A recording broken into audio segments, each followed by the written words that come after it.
Can't Hurt Me by David Goggins was the first self-improvement related book that I've ever read. So I read it a while ago, so I forgot a bit of it. So I decided to reread it again throughout the last week. And here are the 6 biggest lessons I've learned from this book. Number 1. You have so much more potential than you realize. Throughout the book, Goggins talks about crazy shit that he did that he never even thought was possible before. He lost about 100 pounds in 3 months, ran 101 miles in about 19 hours, I think a little bit under that.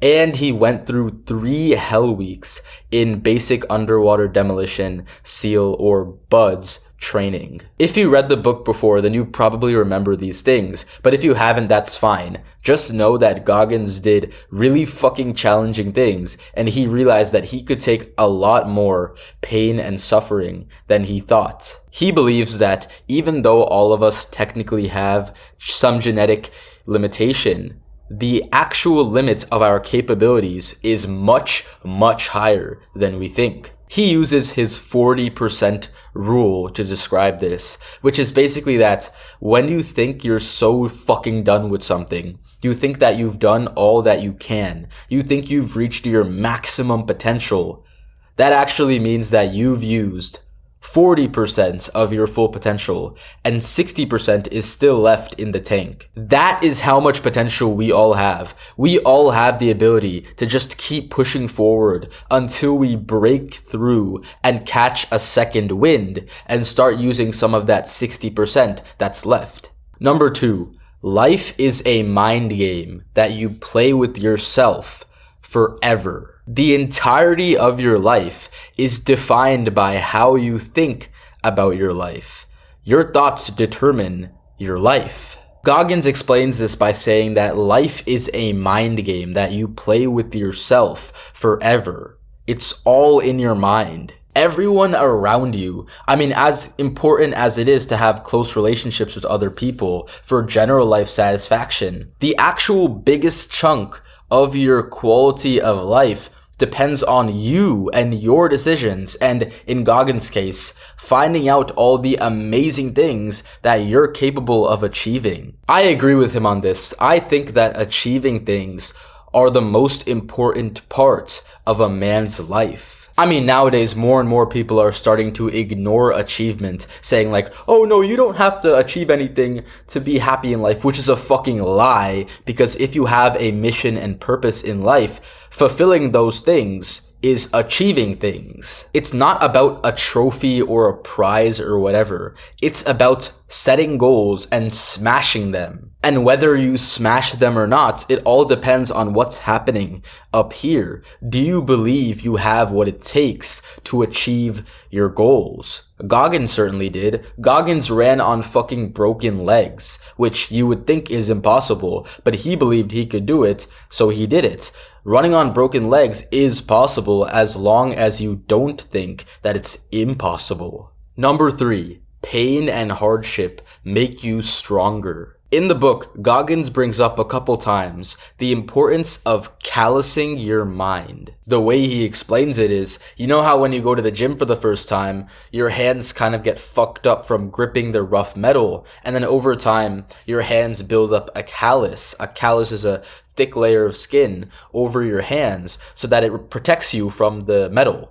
This is the same thing as that, but for your brain. You can callous your mind, basically make it stronger through pain, hardship, and challenge. Some of this pain you may have faced without asking for it, like if you had an abusive upbringing or if you have any type of trauma. I know those things are bad, but those shitty experiences calloused your mind and made you stronger so that when other difficulties come in the future, you'll be better able to overcome them. When he was around 8 years old, Goggins and his mom left home to escape his abusive dad, and he was initially embarrassed to tell other people that, so he would just tell them that his dad had passed away. But soon he realized that he had to accept his past and that this experience was part of him, and it helped callous his mind and make him strong as fuck. You can also callous your mind intentionally.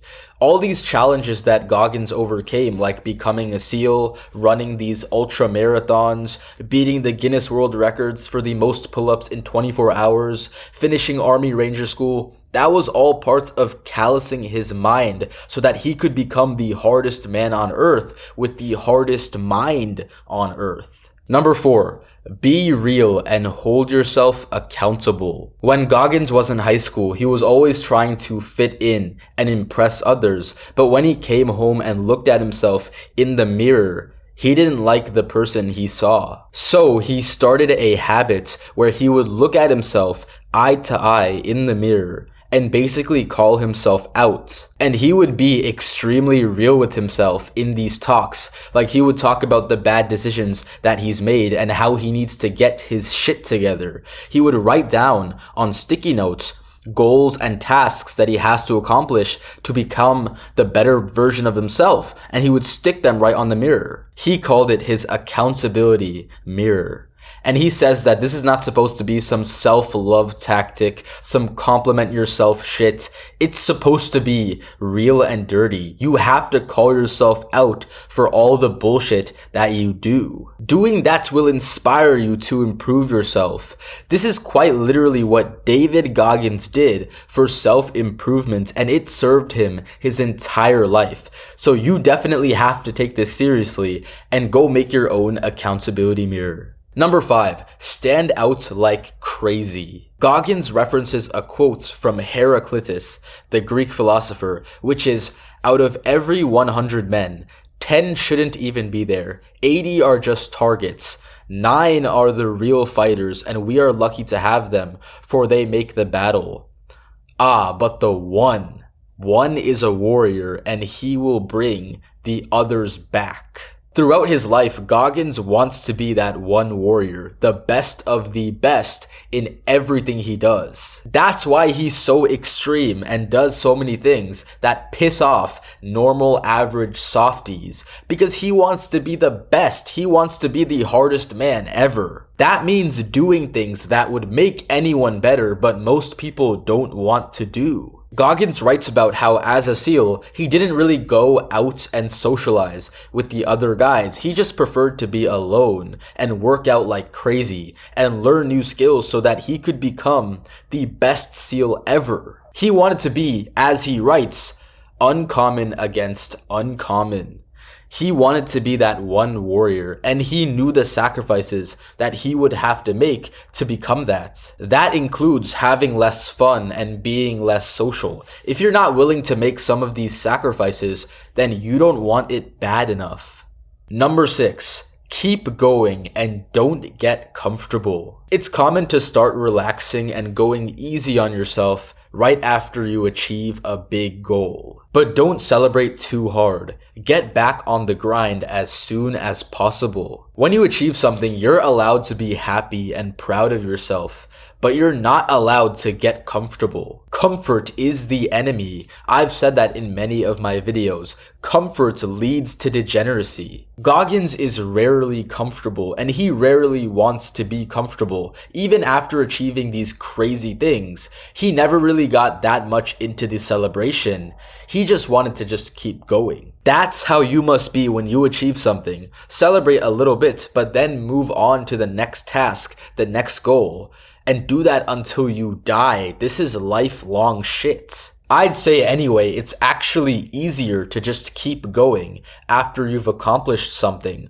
Just like how in The Psychology of Selling by Brian Tracy, which I know I quote this book way too much, but this is really relevant here. He says that the best time to make a sale is right after a sale. Because when you successfully make a sale, you go into the next sales meeting with confidence and positivity. Same thing here. Right after you've successfully accomplished a task or goal, it's easier to move on to the next one. The hard thing is when you fail or reach an obstacle. That can also lead to comfort and degeneracy. Maybe the work task seems way too big and scary, but instead of breaking it up and going at it like you should, You pussy out and you scroll on TikTok for 3 hours. When you're deep in comfort, it can be hard as fuck to get out of it, and you end up wasting a shit ton of time that you could have spent doing productive things. So don't party too hard. Don't think you're done now.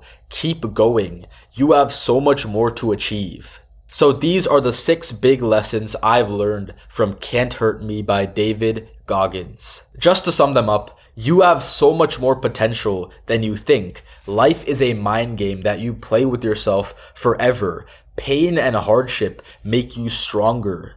Be real with yourself and hold yourself accountable. Stand out like crazy and keep going and don't get comfortable. I highly recommend that you go read the full book yourself. I barely made a dent in it in this video, but that book inspired me to go run 7.5 miles without breaks for the first time ever. It even inspired me to go run the half marathon that I'm doing in March. Let me know in the comments if you find these book-related videos useful to you.